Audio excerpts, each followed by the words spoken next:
Hello friends, welcome to my classes. I hope you all are doing great. मैं रश्मि श्रीवास्तव।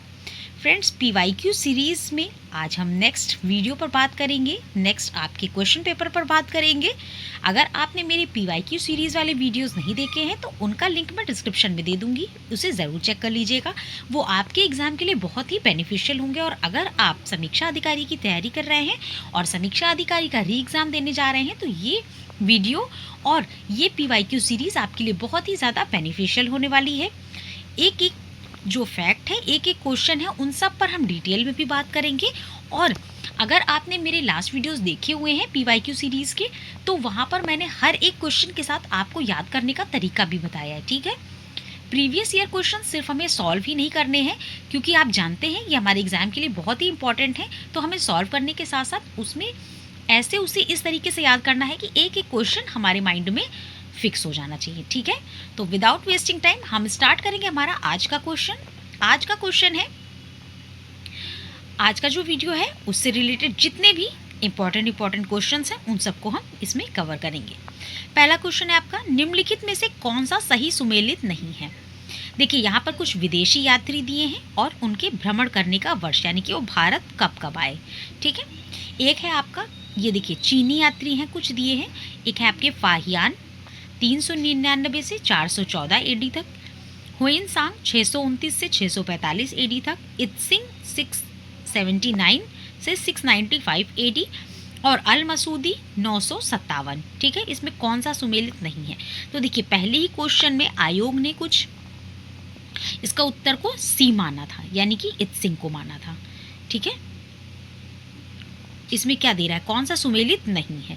ठीक है, तो यहाँ पर आपको देखना है कि इसमें से क्या है। अब देखिए, आपको यहाँ से इस क्वेश्चन को मैं दो तरीके से याद करवाऊंगी। ठीक, सबसे पहला तरीका तो आपको ये पता होना चाहिए कि जो चीनी यात्री हैं उनके आने का क्रम क्या है।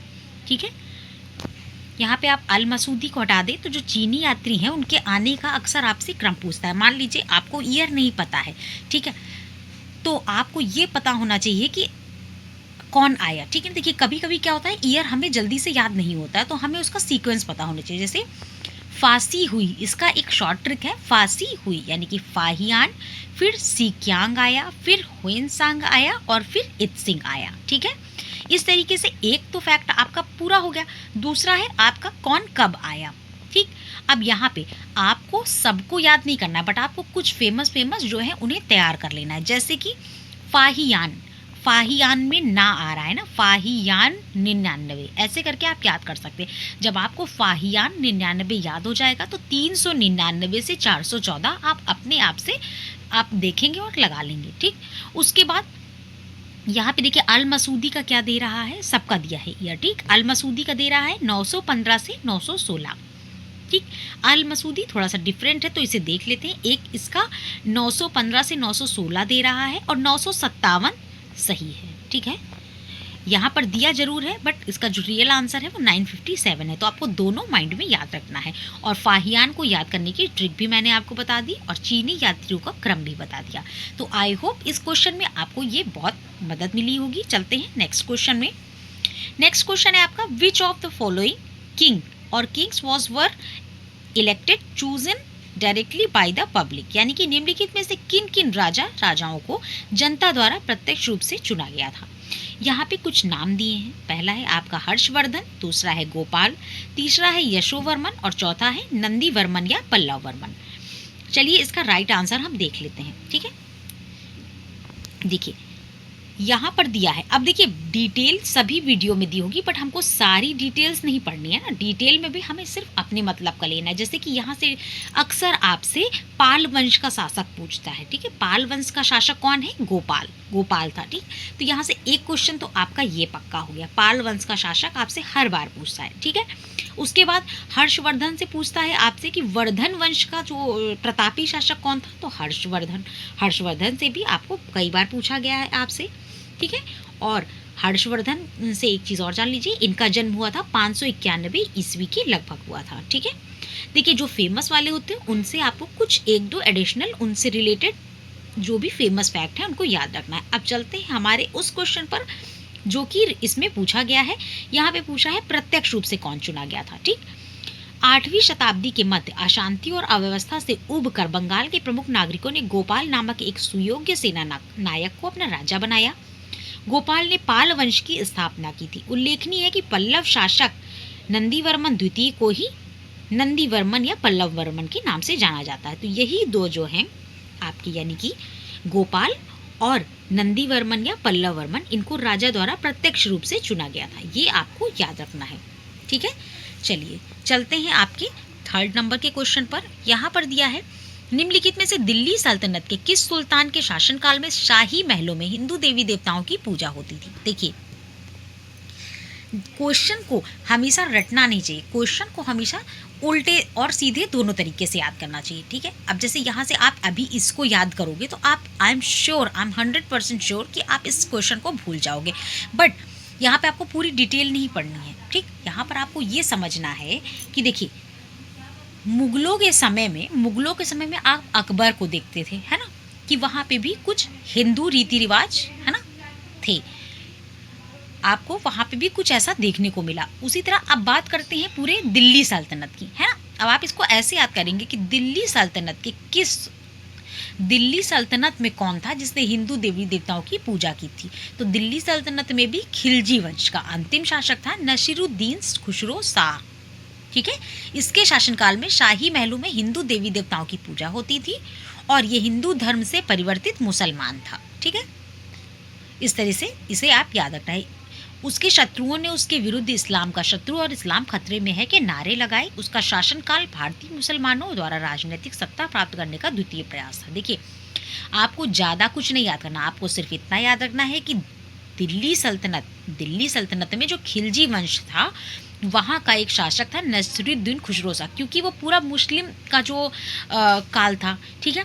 अब जब सारे शासक मुस्लिम हैं तो उनमें से जब एक कोई कुछ एक्स्ट्रा करता है, ठीक है, जब आप सब एक जैसे होते हैं और कोई एक कुछ यूनिक करता है तो उसे हम याद रखते हैं ना, तो उसी तरह यहाँ पे है। तो नसीरुद्दीन खुसरो शाह का नाम आपको याद रखना है। नेक्स्ट क्वेश्चन है आपका, यहाँ पर दिया हुआ है, देखिए नेक्स्ट क्वेश्चन है आपका, निम्नलिखित में से किस सुल्तान ने साम्राज्य की सीमाओं की सुरक्षा हेतु एक विशेष सेना को नियुक्त किया था, ठीक। तो इसका जो आंसर है वो अलाउद्दीन खिलजी के बारे में मैं आपको डिटेल में बताऊंगी, और जब मैं आपको डिटेल में बताऊंगी तो फिर मैं आपको इसके बारे में बताऊंगी कि इसने कैसे एक बहुत ही विशाल सेना का गठन किया था।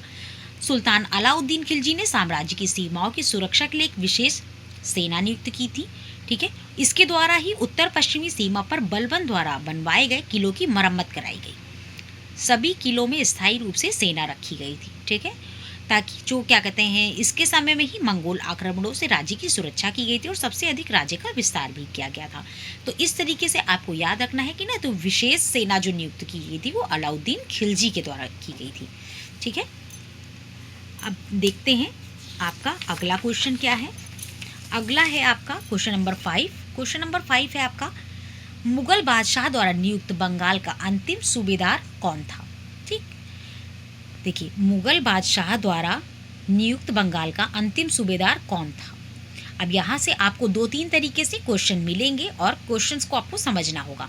सबसे पहली चीज़ तो बंगाल का अंतिम सूबेदार कौन था, यहाँ पे आंसर ये दे रहा है, ठीक है।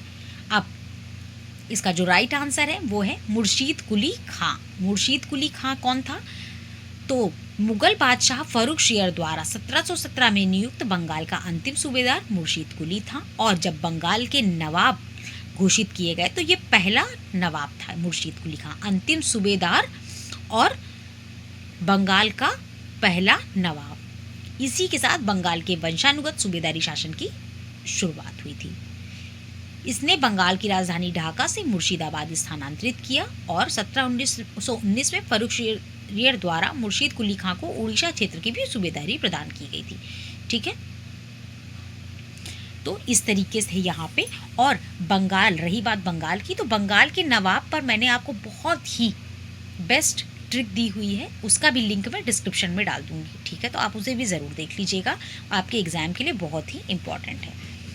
चलते हैं नेक्स्ट क्वेश्चन की तरफ। नेक्स्ट क्वेश्चन है आपका, निम्नलिखित में से किसे गुरु नानक ने अपना उत्तराधिकारी घोषित किया था। यहाँ पर कुछ 4 ऑप्शन है, एक है बाला, एक है लहना, एक है मर्दाना और एक है श्रीचंद। चलिए देखते हैं इसका राइट आंसर क्या होगा। इसका जो राइट आंसर है वो है गुरु नानक द्वारा लहना को अपना उत्तराधिकारी घोषित किया था। ठीक है, गुरु नानक के जो दूसरे पहले गुरु जो थे वो गुरु नानक देव थे, दूसरे गुरु जो थे वो अंगद या फिर उन्हीं को लहना कहते हैं। ठीक है, गुरु नानक द्वारा अंगद नाम दिया गया था और गुरु अंगद देव सृजनात्मक व्यक्तित्व और आध्यात्मिक क्रियाशीलता से परिपूर्ण थे। अब इनके बारे में आपको बहुत ज़्यादा नहीं याद रखना है, इनके बारे में याद रखना है कि जो दूसरे गुरु थे उनका नाम था लहना, अपना उत्तराधिकारी जिन्हें घोषित किया था गुरु नानक देव ने, और जो दूसरे गुरु थे उनका जो जन्म हुआ था वो 1504 में पंजाब के फिरोजपुर में हुआ था, हरिके नामक गांव में। और रही बात श्रीचंद की, तो श्रीचंद इनके बेटे थे और बाला और मर्दाना भी इनके शिष्य थे। ठीक है, तो इस तरीके से 6 क्वेश्चंस हमने कवर किए। चलिए बढ़ते हैं नेक्स्ट क्वेश्चन की तरफ। नेक्स्ट क्वेश्चन है आपका, निम्नलिखित में से कौन भारत आने वाला यात्री पुर्तगाल देश का नहीं था। देखिए, इस पर भी मैंने आपको ट्रिक दे रखी है, उसका भी वीडियो आप ज़रूर देखिएगा। आप मेरे चैनल पर पाएंगे कि आपको बहुत सारे इंपॉर्टेंट वीडियोस देखने को मिलेंगे। ठीक है, यहाँ पर दिया हुआ है कि भारत आने वाला यात्री पुर्तगाल देश का नहीं था। यहाँ पे डुआर्ट बारबोसा ये भी पुर्तगाली थे, डोमिंगो पायस ये भी पुर्तगाली थे, फर्नाओ नूनीज ये भी पुर्तगाली थे, लेकिन जो पीटर मुंडी थे वो इंग्लैंड के थे। ठीक है, पीटर मुंडी किसके थे? इंग्लैंड के थे। ठीक है, पीटर मुंडी ब्रिटेन का निवासी था जो शाहजहां के शासनकाल में भारत आया था। ठीक है, और बाकी सारे पुर्तगाली थे, तो ये भी आपको याद रखना है। फिर नेक्स्ट क्वेश्चन है आपका, इनमें से सबको व्यवस्थित करना है उनके सही कालक्रम में। लाला हरदयाल द्वारा गदर पार्टी की स्थापना कब की गई? गोपाल कृष्ण गोखले द्वारा सर्वेंट्स ऑफ इंडिया सोसाइटी की स्थापना कब की गई? हिक्की के बंगाल गजट का प्रकाशन और विलियम्स जोन्स द्वारा बंगाल में एशियाटिक सोसाइटी की स्थापना। देखिए, लाला हरदयाल द्वारा गदर पार्टी आपसे दसियों बार पूछ चुका है, 1913 में स्थापित हुई। ठीक है, गदर पार्टी आपसे कई बार पूछ चुका है, जो कि कब स्थापित हुई है? 1913 में। उसके बाद गदर पार्टी, उसके बाद गोपाल कृष्ण गोखले द्वारा सर्वेंट्स ऑफ इंडिया सोसाइटी की स्थापना 1905 में पुणे महाराष्ट्र में की गई थी। नेक्स्ट है आपका जो बंगाल गजट है। ठीक है, बंगाल गजट कब हुआ? तो बंगाल गजट का प्रकाशन जेम्स ऑगस्टस हिक्की द्वारा 1780 में किया गया था। और एशियाटिक सोसाइटी की स्थापना विलियम जोन्स ने कब की थी? तो कलकत्ता में की थी 1784 में। ये सारे क्वेश्चन आपसे बार बार पूछे गए हैं, तो इन्हें आप ज़रूर याद रखिएगा। नेक्स्ट हम चलते हैं 9th नंबर क्वेश्चन पर। यहाँ पर देखिए, कुछ कथन दिए हैं, उसमें बताना है आपको सही है या गलत है। यहाँ पर दिया है कि फोर्ट विलियम कॉलेज कलकत्ता के विषय में कुछ बात कही गई। इसकी स्थापना 10 जून 1800 ईस्वी को कलकत्ता के फोर्ट विलियम कॉम्प्लेक्स में हुई थी। इसकी स्थापना का मुख्य उद्देश्य ब्रिटिश अधिकारियों को भारतीय भाषाओं की शिक्षा देना था। अब देखिए, इसको आपको रटना नहीं है, आपको सबसे पहले समझना होगा फोर्ट विलियम कॉलेज की स्थापना किसने की। फोर्ट विलियम कॉलेज की स्थापना, है ना, फोर्ट विलियम कॉलेज कॉम्प्लेक्स की स्थापना कलकत्ता में हुई थी, है ना। फोर्ट विलियम कॉम्प्लेक्स की स्थापना कब हुई थी? तो ये कलकत्ता में हुई थी। और कब हुई थी? 1800 ईस्वी में। इसका उद्देश्य क्या था? इसका उद्देश्य था कि ब्रिटिश अधिकारियों को भारतीयों के विषय में, उनको भारतीयों के बारे में जागरूक कराना। ठीक है, और वेले जली के माध्यम से इसकी स्थापना की गई थी ना। देखो, ये दिया है आपका आंसर, फोर्ट विलियम कॉलेज की स्थापना 10 जुलाई। अब यहाँ पे जो आपका आंसर दिया है, यानी कि यहाँ पे जो आपका गलत बता रहा है वो है यहाँ पे 10 जून दिया हुआ। ठीक है, इसका जो राइट आंसर होगा वो 10 जुलाई होगा। तो फोर्ट विलियम कॉलेज की स्थापना 10 जुलाई 1800 ईस्वी में वेले जली के द्वारा कलकत्ता के फोर्ट विलियम कॉम्प्लेक्स में किया गया था। इसकी स्थापना का मुख्य उद्देश्य ब्रिटिश अधिकारियों को भारतीय भाषाओं की शिक्षा देना था। ठीक है, तो ये याद रखना। फिर है आपका क्वेश्चन नंबर 10। क्वेश्चन नंबर 10 है आपका, यहाँ पर दिया है भारतीय प्रश्नों पर विवेचना के लिए दादा भाई नौरोजी ने 1866 में लंदन में ईस्ट इंडिया एसोसिएशन का गठन किया था। नेक्स्ट दे रहा है आपका, वह ब्रिटिश जनमानस को प्रभावित करना चाहते थे।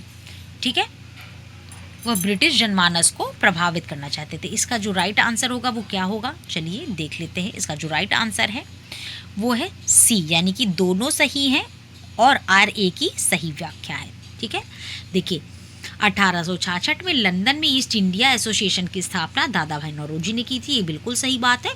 और वो ब्रिटिश जो थे उनको बताना चाहते थे कि जो भारतीय हैं, भारतीयों की समस्या से उनको अवगत कराना चाहते थे। ठीक है, ये आपको याद रखना है। नेक्स्ट है आपका सिविल सेवा के बारे में। ठीक है, भारत में सिविल सेवा कैसे आई, क्या हुआ, इसके बारे में है।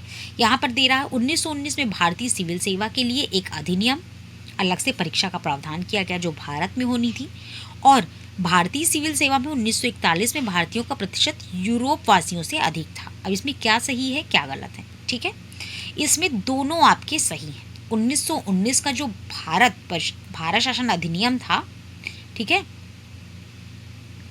मांटेग्यू चेम्सफोर्ड सुधार जिसको कहते हैं, ठीक, 1919 का जो भारत शासन अधिनियम था, ठीक, वहाँ पर चलिए देख लेते हैं यहाँ पे क्या दिया है। 1919 में ये कहा गया उस अधिनियम में कि एक लोक सेवा आयोग का गठन किया जाएगा। ठीक, अब इस क्वेश्चन को आप ऐसे समझिए, एक एक्ट आया 1919 में जिसमें कि ये बात कही गई कि जो सिविल सेवा है ना, उसके लिए एक आयोग गठित किया जाएगा।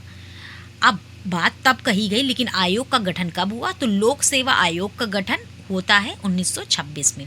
ठीक, फिर उसके तहत 1922 में, है ना, आयोग बाद में गठित हुआ। पहले 1922 में इलाहाबाद में पहली परीक्षा आयोजित की गई थी ब्रिटिश सिविल सेवा आयोग के अधीन। मतलब अभी तक जो ब्रिटिश थे, है ना, वो करवाते थे। उसके बाद 1941 में क्या हुआ? जब परीक्षा हुई तो जो भारतीयों का जो स्कोर था वो यूरोपियों से अधिक अच्छा था, है ना। उनकी जो उत्तीर्ण होने की संख्या है वो भारतीयों की अपेक्षा कम हो गई और यहाँ भारतीयों की संख्या अधिक हो गई। तो यहाँ पे जो दोनों क्वेश्चन है दोनों आपके सही हैं।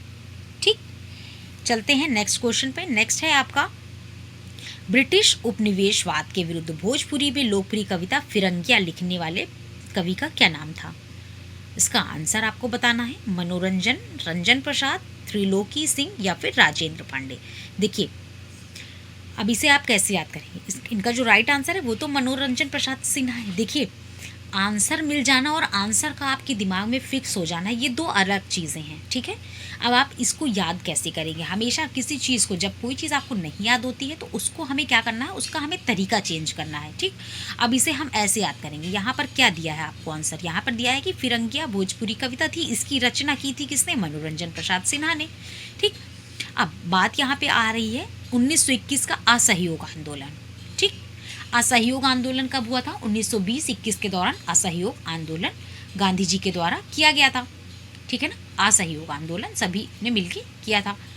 अब हुआ क्या कि जो असहयोग आंदोलन है उसके दौरान जो आपके एक भोजपुरी यानी कि कवि हैं जिन्होंने एक कविता लिखी, उसका नाम क्या है? फिरंगिया। ठीक, और किसकी थी? ब्रिटिश उपनिवेशवाद के विरुद्ध थी। ठीक है ना, क्या करते थे ब्रिटिश कि मतलब उन्हीं के द्वारा हम सब इतने दिन से हम उन्हीं चीज़ों के विरुद्ध लड़ रहे थे। ठीक है ना, हम ब्रिटिश के खिलाफ ही लड़ रहे थे, हमें आज़ादी चाहिए थी, है ना। तो उसी उपनिवेशवाद के खिलाफ उसी के विरुद्ध में एक भोजपुरी लोकप्रिय कविता आई फिरंगिया, जिसे आपको याद रखना हो। किस आंदोलन के समय आई? तो असहयोग आंदोलन के दौरान लिखी गई थी। ठीक है, चलिए यहाँ पे एक चीज़ और दी गई है, देखिए, है ना, मनोरंजन प्रसाद के बारे में। ये कहाँ के थे? तो छपरा के प्रधानाचार्य थे, यानी कि बिहार के। 1900 में इनका जन्म हुआ था। नेक्स्ट क्वेश्चन है क्वेश्चन नंबर 13। यहाँ पर दिया है काकोरी षड्यंत्र केस के बारे में, है ना। इसका प्रधान आरोपी पंडित राम प्रसाद बिस्मिल को उत्तर प्रदेश के किस शहर में फांसी दी गई थी? वाराणसी, गोरखपुर, कानपुर या फिर लखनऊ? तो 1927 को राम प्रसाद बिस्मिल को गोरखपुर जेल में काकोरी षड्यंत्र केस में फांसी दी गई थी। 9 अगस्त 1925 की घटना है। इसको अब काकोरी ट्रेन एक्शन नाम दे दिया गया है, तो याद रखना। इनके साथ साथ राम प्रसाद बिस्मिल, राजेंद्र लाहिड़ी, अशफाक उल्लाह खां और रोशन सिंह को फांसी दी गई थी। ये सारी चीज़ें आपको याद रखनी है। इससे क्वेश्चन क्या पूछता है? इससे राम प्रसाद बिस्मिल के बारे में बार बार पूछता है और इन चारों को कहाँ कहाँ दी गई थी वो भी पूछता है आपसे बार बार। ठीक है, उसके बाद यहाँ से क्वेश्चन पूछता है, इसकी डेट पूछ लेता है 9 अगस्त 1925 को। 9 अगस्त आपको याद रखना है। ठीक है, और काकोरी कांड का जो नाम है वो काकोरी ट्रेन एक्शन कर दिया गया है। चलिए चलते हैं नेक्स्ट क्वेश्चन की तरफ। नेक्स्ट क्वेश्चन है आपका ठीक है, यहाँ पर ही दिया हुआ है, चलिए इसको यहाँ पर पढ़ लेते हैं। नीचे 2 कथन दिए हैं और एक को कौन सा कथन, मतलब इसमें बताया दे रहा है कि जो कारण है उसका। चलिए उस कथन को देख लेते हैं। रवीन्द्रनाथ टैगोर, ठीक है, ने नाइटहुड की उपाधि को त्याग दिया था। और दूसरा है आपका, वे असहयोग आंदोलन में भाग लेना चाहते थे। यहाँ पे ये कहना चाह रहा है कि वो असहयोग आंदोलन में भाग लेना चाहते थे, इसलिए उन्होंने रवीन्द्रनाथ टैगोर जी ने नाइटहुड की उपाधि त्याग दी थी। क्या ये सही है? यहाँ पे जो राइट आंसर होगा वो केवल एक सही होगा। ठीक है, ये जो नाइटहुड की उपाधि रवीन्द्रनाथ टैगोर जी ने त्यागी थी, ये जलियांवाला बाग हत्याकांड के दौरान की बात थी। ठीक है, उसके विरोध में उन्होंने नाइटहुड की उपाधि को त्यागा था। चलिए इसका डिटेल देख लेते हैं। रवीन्द्रनाथ टैगोर ने 13 अप्रैल 1919 को हुए अमृतसर के जलियांवाला बाग हत्याकांड पे, यहाँ से आपको 2 फैक्ट तैयार होते हैं। एक तो जलियांवाला बाग कांड कब हुआ था, 13 अप्रैल 1919 को हुआ था। ठीक है, और इसी के विरोध में नाइटहुड की उपाधि त्याग दी थी, ना कि असहयोग आंदोलन में भाग देने के लिए, है ना। तो इस तरीके से आपको ये याद रखना है। क्वेश्चन नंबर 15 है आपका, 18वीं सदी के उत्तरार्ध में किसे प्राय कंपनी बहादुर की शानो शौकत का स्थानीय प्रतिनिधि कहा जाता था? कोतवाल को, दारोगा को, अमला को या फिर जमींदार को? इसका जो राइट आंसर है, चलिए देखते हैं। 18वीं शताब्दी के उत्तरार्ध में दारोगा को प्राय कंपनी बहादुर की शानो शौकत का स्थानीय प्रतिनिधि कहा जाता था। मतलब उस टाइम पे 18वीं शताब्दी में दारोगा एक बहुत ही मुख्य पद हुआ करता था। ठीक, और बाद में कोतवाल क्या थे, ये नगर में पुलिस के प्रधान के रूप में कार्य करते थे। जमींदार भूस्वामी होते थे। ठीक, इस तरीके से इन सभी का कार्य था। नेक्स्ट है क्वेश्चन नंबर 16, यहाँ पे दिया है, ये करंट से रिलेटेड क्वेश्चन था जो कि उस टाइम पे पूछा गया था। 2023 तक 100% विद्युतीकरण का लक्ष्य प्राप्त करना है, बिल्कुल सही बात है। और 2030 तक शून्य कार्बन उत्सर्जन नेटवर्क। चलिए देख लेते हैं इन दोनों में क्या सही है।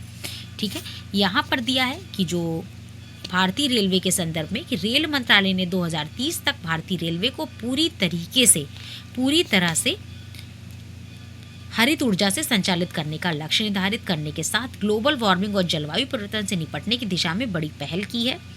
और ये लक्ष्य भी रखा है कि जो है आपका 2030 तक शून्य, है ना, 2030 तक क्या हो, 2030 तक आपका जो शून्य कार्बन उत्सर्जन का नेटवर्क हो। ठीक, इस तरीके से ये सारे क्वेश्चंस आपने देखे।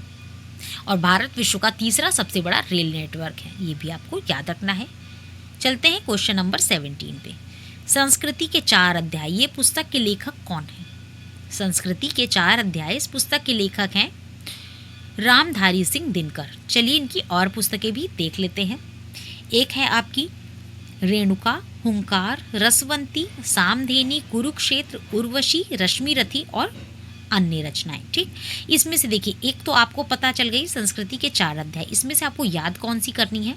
देखिए, हर कविता नहीं रटनी होती है ना, हमेशा क्वेश्चन वही पूछे जाते हैं जो थोड़ा अपवादित होते हैं या जिनमें कुछ खास होता है। ठीक है ना, आप उन्हीं चीज़ों को देखते हो। आप जब कहीं जाते हो और आप 10 एक जैसी चीज़ देखते हो तो आप उसमें डिफरेंट वाली खोजते हो ना, तो उसी तरीके से वही कविताएं, वही चीज़ें एग्जाम में पूछी जाती हैं जो थोड़ी सी डिफरेंट होती हैं। ठीक है, तो उसी तरीके से आपको इसमें याद जो रखनी है वो है कुरुक्षेत्र, उर्वशी और रश्मिरथी। ये तीनों इनकी जो रचनाएं हैं बहुत ही इम्पॉर्टेंट हैं। क्वेश्चन नंबर 18 है आपका, सूची मिलान करनी है। ठीक है, यहाँ पर कुछ वॉर दिए हैं और उनके ईयर दिए हैं। सबसे पहले आपका द्वितीय आंग्ल मैसूर युद्ध है, आंग्ल फ्रांसीसी युद्ध है, आंग्ल मराठा युद्ध है और आंग्ल अफगान युद्ध है। इसे आपको मैच करना है। ठीक, जो आपका सबसे पहले तो आपको याद रखना है, देखिए आंग्ल मराठा युद्ध जो दूसरा वाला हुआ था वो हुआ था 1803 से 1805 में। चलिए इसकी डिटेल देख लेते हैं, आपको इजी होगा। द्वितीय आंग्ल मैसूर युद्ध 1780 से 84 के बीच हुआ था। इसके लिए मैं आपको इसका पूरा डिटेल वीडियो दूंगी, अच्छे से आपको तैयार करवाऊंगी कि सारे युद्ध आपको एक साथ अच्छे से तैयार होंगे। ठीक है, फिलहाल आप देख लीजिए यहाँ पे द्वितीय आंग्ल मैसूर युद्ध कब हुआ था, 1780 से 84। द्वितीय आंग्ल फ्रांसीसी युद्ध हुआ था 1750 से 54।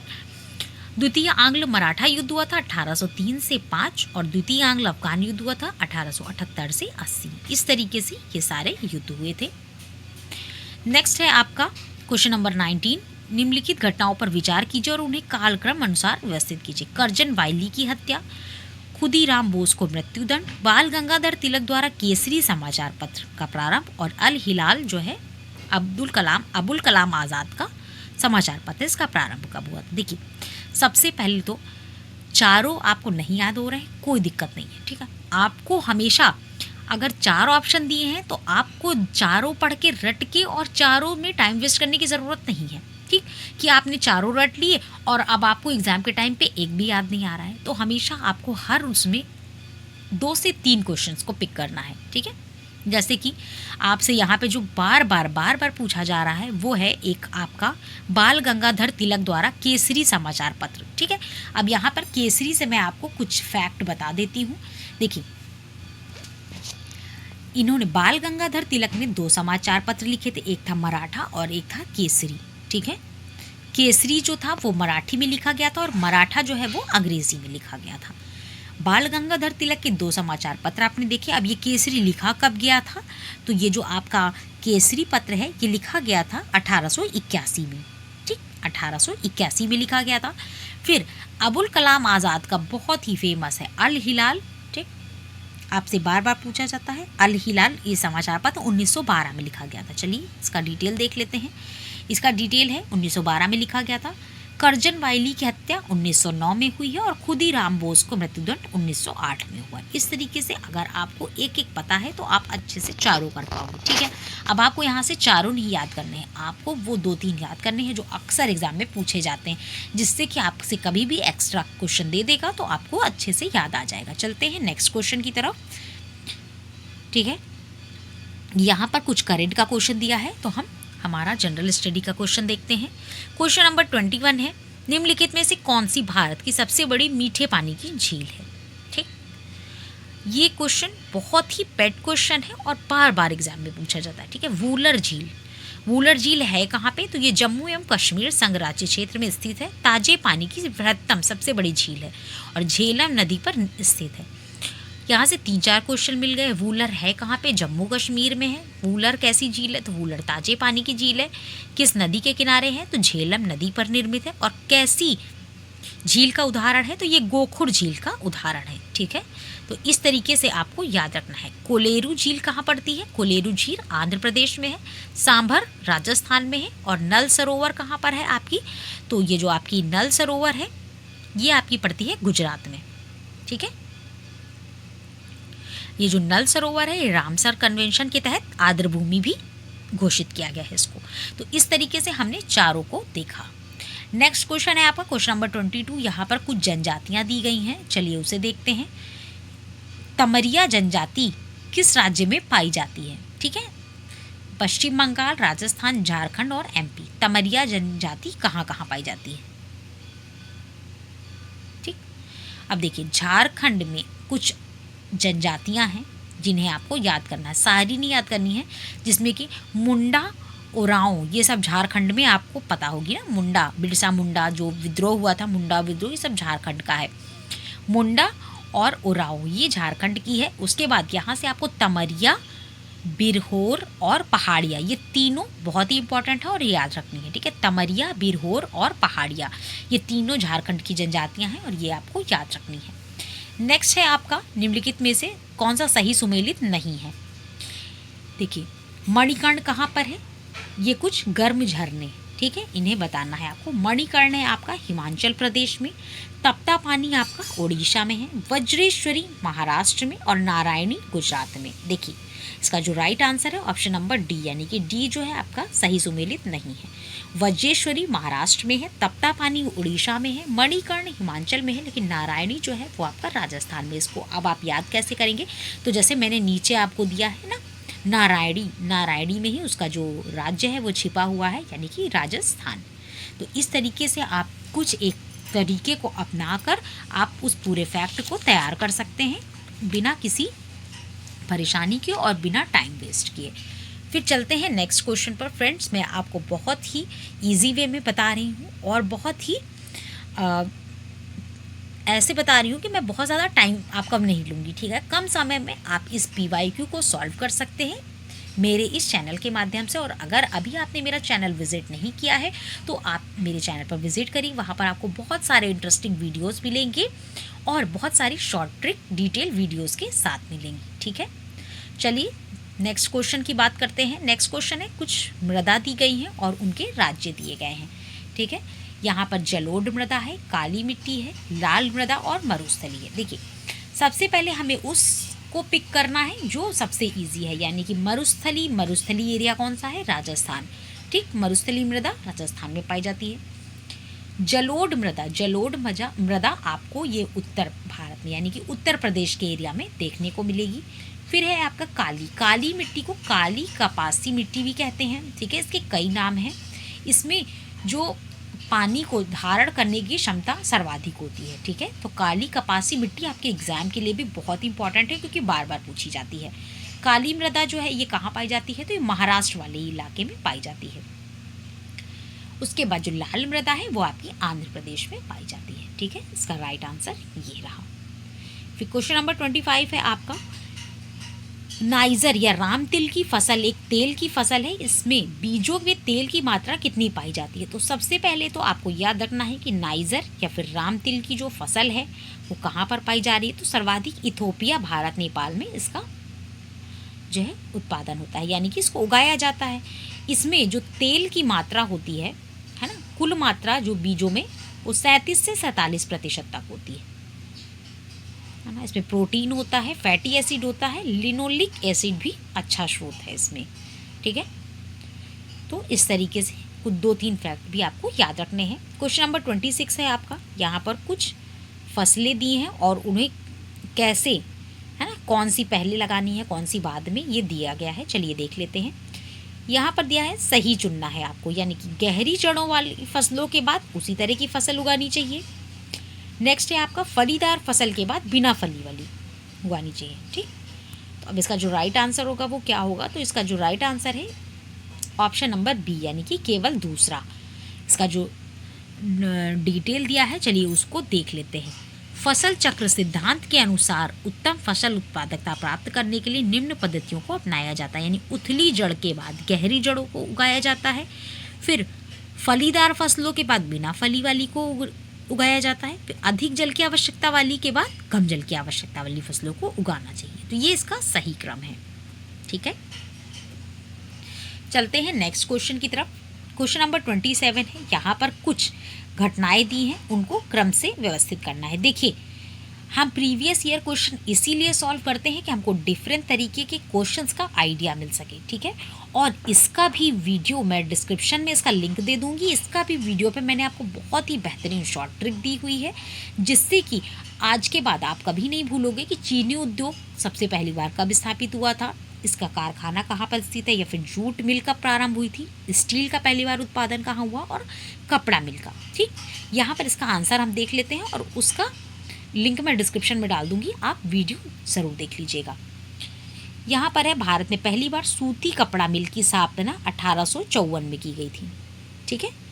कवास जी नाना भाई डावर ने की थी। फिर है आपका जो रिसरा जूट मिल, तो जूट मिल 1855 की है। जूट मिल कब की है? 1855 की है ना। उसके बाद आपका जो स्टील या लौह इस्पात का उत्पादन हुआ था 1874 में, बंगाल आयरन वर्क्स कंपनी इसको द्वारा कुल्टी तथा बर्नपुर में की गई थी। और जो आपकी चीनी है, चीनी उद्योग का विकास 1930 में देवरिया प्रतापपुर में हुआ था। देवरिया आपका उत्तर प्रदेश का एक डिस्ट्रिक्ट है, कस्बा है, ठीक है। फिर है नेक्स्ट क्वेश्चन, कुछ मिनरल्स दिए हुए हैं ना, उनको आपको मैच करना है। चूना पत्थर, कॉपर, बॉक्साइट और मैग्नीज, ठीक। सबसे पहले तो आपको ये पता होना चाहिए कि बिजली के सामान में कॉपर यानी तांबे का प्रयोग किया जाता है। तो आपको जब 1-2 चीज़ें पता हैं तो आपको मैच करने में दिक्कत नहीं होगी, ठीक है। तो तांबा आपने मैच कर लिया। फिर हवाई जहाज निर्माण में जो बॉक्साइट है, इसका एक अयस्क होता है एल्युमिनियम, ठीक। एल्युमिनियम बॉक्साइट का ही एक अयस्क है, तो बॉक्साइट का यूज़ होता है हवाई जहाज का निर्माण करने में। चूना पत्थर सीमेंट में यूज़ होता है, तो मैग्नीज आपका इस्पात में यूज़ होगा। इस तरीके से अगर आपको 2 ऑप्शन भी पता है तो आप उसे एलिमिनेट कर सकते हो। ठीक है, ये है इसका राइट आंसर, इसकी डिटेल। नेक्स्ट है आपका जीवाश्म ईंधन के बाद भारतवर्ष की ऊर्जा आवश्यकताओं की पूर्ति के लिए दूसरा सबसे महत्वपूर्ण स्रोत क्या है? भारत में जीवाश्म ईंधन के बाद ऊर्जा आवश्यकताओं की पूर्ति के लिए दूसरा महत्वपूर्ण स्रोत सौर ऊर्जा है। ठीक है, जो 2021 की स्थिति थी उसके अनुसार विद्युत उत्पादन की स्थापित क्षमता में सर्वाधिक योगदान कोयले का है, उसके बाद फिर सौर ऊर्जा, पवन ऊर्जा और अन्य नवीकरणीय ऊर्जा है। ठीक है, चलते हैं नेक्स्ट क्वेश्चन की ओर। आई होप आपको ये समझ में आ रहा होगा और मैं जो भी आपको बीच बीच में तरीका या ट्रिक बता रही हूँ वो भी आपको अच्छी लग रही होगी। निम्नलिखित में से कौन सा इस्पात संयंत्र नदी तट पर स्थित नहीं है? ठीक है, भिलाई, बोकारो, जमशेदपुर या भद्रावती, इनमें से कौन सा नदी तट पर स्थित नहीं है? चलिए इसका राइट आंसर देख लेते हैं। इसका जो राइट आंसर है ऑप्शन नंबर ए, यानी कि ए इसका सही, यानी कि भिलाई। बोकारो दामोदर नदी पर है, जमशेदपुर स्वर्णरेखा या खरकई नदी पर है, भद्रावती भद्रा नदी पर है, जबकि जो भिलाई लौह इस्पात संयंत्र है वो किसी नदी के नज़दीक नहीं है। ठीक है, इसको आपको कैसे याद करोगे? देखिए, कुछ इस्पात संयंत्र है, देखिए आपको ऐसे होगा ना, नदी के पास जाएंगे तो हमें खतरा है, अच्छा ही हुआ, ये हमारी भलाई के लिए अच्छा हुआ कि वहाँ पे कोई नदी नहीं थी। ठीक, इस तरीके से आप याद करोगे तो आपको याद आ जाएगा। आप कभी भी ऑप्शन आता है तो आपको पता होगा कि भिलाई के पास कोई भी नदी नहीं है, मतलब ये किसी भी नदी पर स्थित नहीं है। ठीक, छत्तीसगढ़ की राजधानी रायपुर में स्थित है। नेक्स्ट है क्वेश्चन नंबर 31। तौकते किस सागर में उत्पन्न हुआ था? ये समुद्री चक्रवाती तूफान है। बंगाल की खाड़ी, हिंद महासागर, कैस्पियन सागर या फिर अरब सागर? समुद्री चक्रवाती तूफान तौकते जो है अरब सागर से उत्पन्न हुआ था, जो कि एक उष्णकटिबंधीय चक्रवाती तूफान था जिसका लैंडफॉल क्षेत्र गुजरात रहा है। ठीक है, और ये कुछ अन्य चक्रवात दिए हैं, जैसे निसर्ग महाराष्ट्र में आया था, है ना, वायु नामक गुजरात में आया था, ओमान में आया था मेकान नामक चक्रवात। ठीक है, तो इस तरीके से आपको इन्हें याद रखना है। फिर कुछ आपकी सुमेलित करने के लिए दिए हैं, जैसे कि आपका रबड़ है थाईलैंड में, कहवा मंगोलिया, जैतून स्पेन या फिर गन्ना ब्राज़ील। इसका जो राइट आंसर है, कौन सा सुमेलित नहीं है, तो रबर आपका थाईलैंड, इंडोनेशिया, मलेशिया में पाई जाती है, कई बार पूछा गया है। कहवा आपका ब्राज़ील में पाया जाता है, ना कि मंगोलिया में। जैतून स्पेन में और गन्ना ब्राज़ील में। ठीक है, ये इसका राइट आंसर है। क्वेश्चन नंबर 33 है, निम्नलिखित में से विश्व में मछली का सबसे बड़ा उत्पादक देश कौन सा है? ठीक है, जैसा कि आप सभी जानते हैं चाइना हर चीज़ में आगे रहता है ना, चाइना जो है आपका हर चीज़ में आगे रहता है, तो उसी तरीके से इसका जो राइट आंसर होगा, आपने इससे अंदाज़ा लगा ही लिया होगा कि इसका राइट आंसर क्या है।